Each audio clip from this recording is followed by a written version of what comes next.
Hello everybody! So ngayon pupunta ako sa store para bumili ng ingredients. Cause guess what? Guess what, people? I'm gonna cook. Magluluto ako ng, actually, kasi nag-ano ako, parang nag-research ganyan. I mean, hindi naman research. Like, nanood lang ako sa Facebook ng kung ano-ano, like ng foods and everything. So I've seen a lot of things.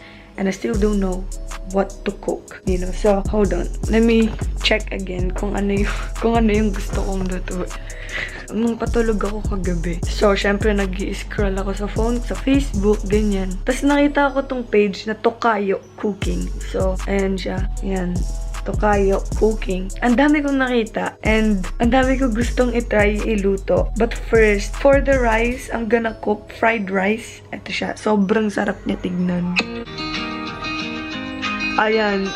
Oh my God. It's just so nice. So, ayun yung lulutuin. Like, yung gagawin ko for the rice. Now, I need some dish na, you know, na maluluto ko. But before that, kasi ang dami ko talaga napanood kagabi. So, before that, kailangan ko muna malaman kung ano yung gusto kong lutuin bago ang lahat. I wanna cook. Kasi meron pa kami dyang adobo. Okay? Meron pa kami dyang adobo.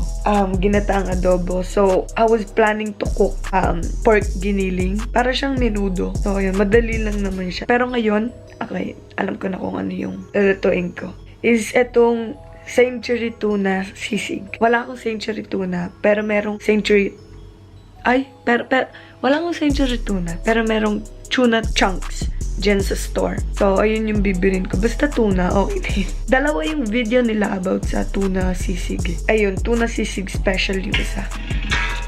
Anyways, ayun yung lulutuin ko. So, later, I'm just gonna go to the store and I'll be back.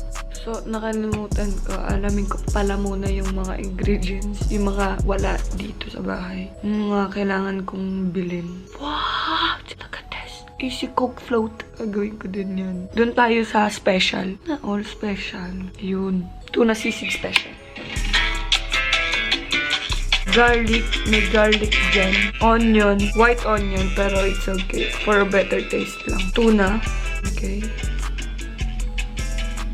But every time na fast forward ko, bumabalik sa dati. Sa una.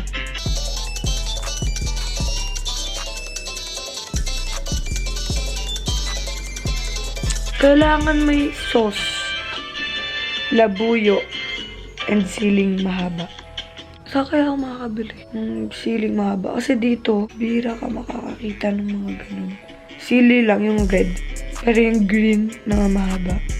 Seriously? Bumalik na naman sa umpisa. That looks so nice, bro. So, yun lang yung kailangan ko. Is yung tuna, sili. Maraming sili dyan. I think I already have it all. Just the tuna. Kala ko din ako lalabas. Kasi tinan mo naman. Tinan mo. So, nakulan and malamig. So, meron tayong... Oh, may white onion. Garlic. Pero red onion na nang gagamitin ko. Kasi sobrang dami namin red onion ngayon. No way, we have tuna. Come on. Di na pala ako lalabas. Ayun, tuna. Dalawa pasok. Ayan ang gagamitin ko. Tapos meron din sili. Meron kaming sili dito. Yun, no, diba? Ito na lang yung ilalagay ko. Alam nyo ba na sobrang anghang nito? Mas maanghang to kaysa dito. So, ito na lang yung gagamitin ko. And ayun, meron din akong hacks para sa inyo. Lagay nyo yung mga chilies nyo sa freezer para hindi mabulok agad. Okay. Alright, so, nahiwa ko na yung garlic onion, yung dalawang sili, yung siling labuyo, tsaka yung mas manghang. I forgot what it's called. So, ayun na. And may kulang pa. Yung kulang is yung mayonnaise. Kala ko meron kaming mayonnaise. Wala pala. So, see, we have. See?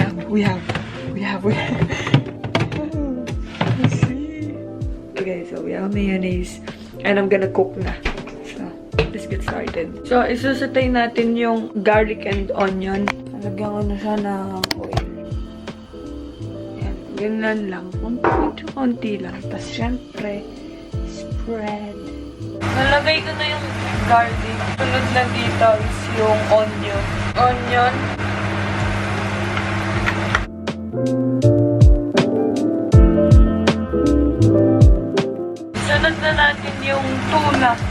Ito yung tuna na nabibili dito. Pangalawa. Pinipino ko siya para mas madaling makain. Para parang magmukhang sisig talaga siya.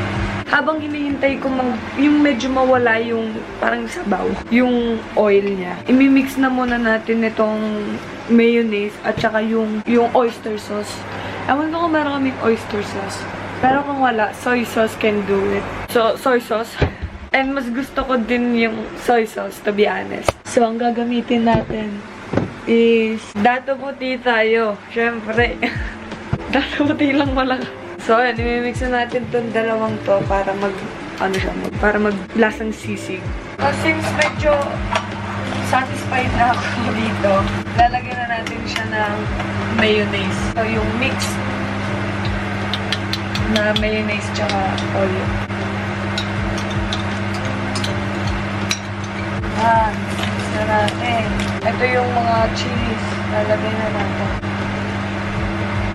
Mix na po. Wala ako nung yung green na sili. Kaya puro red na.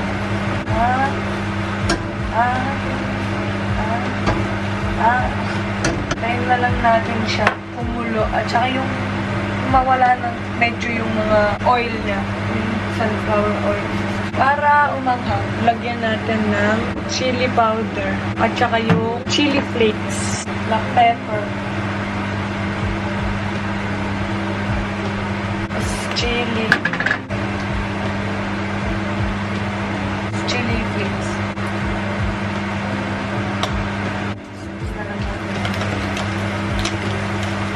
Ako ang una, pero siya ang wakas.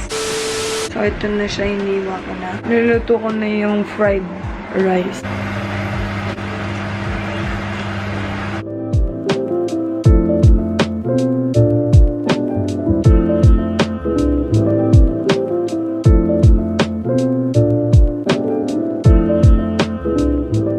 So, lalagay kong toyo. Itong toyo mansi para medyo may lasa, hindi lang kalat.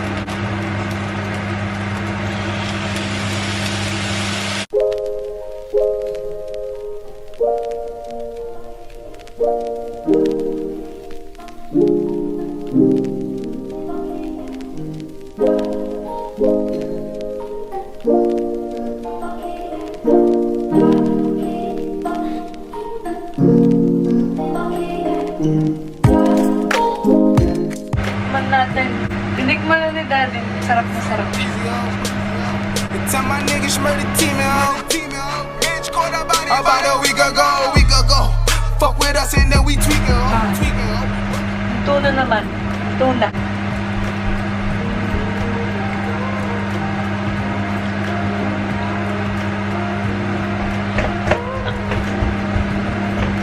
Maanghang din siya.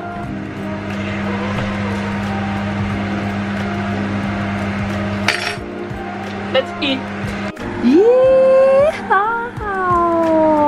Ngayon, nakalimutan ko. Para mas sumarap, lagyan siya ng Knorr. Itong liquid seasoning, original. So, lagyan natin. Para mas lalong sumarap, lalagyan ko ng favorite kong sili, jalapeno. Para mas umanghang siya, mas sumarap.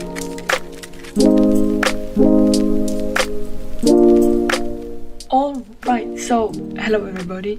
This is the day na makakapagluto na ako ng pork giniling kasi karoon ako ng time para bumili ng mga ingredients. Ngayon, magluluto ako ng pork giniling. Parang menudo, but I don't actually know what's the difference between pork giniling and menudo. So, please, if you know, leave a comment down below kasi hindi lang ako yung makakalaman. Siguro pati yung iba na hindi alam kung ano yung difference ng menudo tsaka ng pork giniling. Let's get started. Let's get cooking. And ito na yung last na lulutuin ko. But, after nun, siguro mag-isip ako ng iba pang pwedeng maluto and I'll show you again, guys. So, I hope you enjoy this video. Let's get started.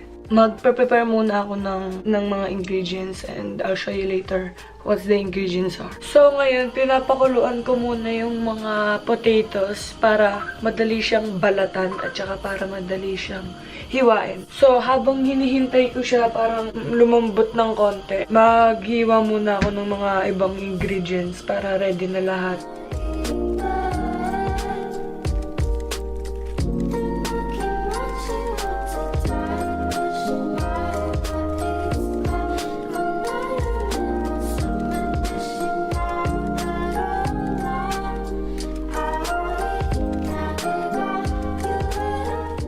So, tapos na ako magluto. Papay ko sa inyo mamaya. Pero ngayon nagawa ko ng smoothie. May tuturo ko sa yung technique. Deceptions, Wow, yung straw. conspiracies. More examples can be found throughout history. Some folks in the conspiracy community talk about government mind control, and I think it's humorous to note that one of the Tapos, earliest ayun versions siya. of that had to do Parang with yung rock buto niya. music and the idea.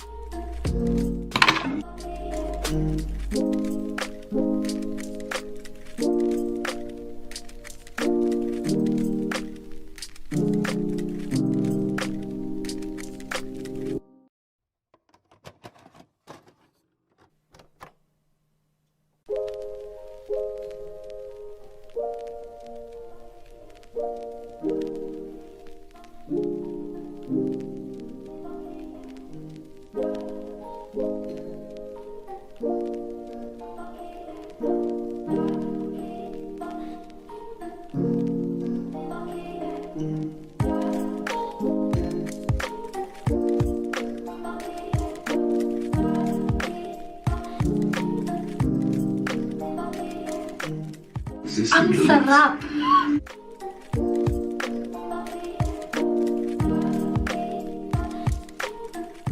Bigyan natin si Daddy. Ganito The lang other students read a ka-liit. story. Kasi bawal sa Those who read chocolate the dahil story about the leader diabetes. died. If we could believe that big events are caused by sometimes Huwag mo na. Grabe naman yan. Kuha mo. Late naman ang baso mo. Oo, kasi may chocolate yan eh. Control over what happens to them. Asim. Like the death of Diana, Sarap. that kind of thinking. Okay. Okay, sorry sa ingay kasi nanonood si Daddy ng TV. But, kakain na kami ni Daddy. And ito yung pork giniling. Tignan na namin siya. Okay naman. Masarap siya. So, yun lang. That's it for today's video. I hope you guys like it. If you like it, don't forget to like. Hit that like button. And the subscribe button. Thank you again for watching. Hasta luego. Baby. Peace.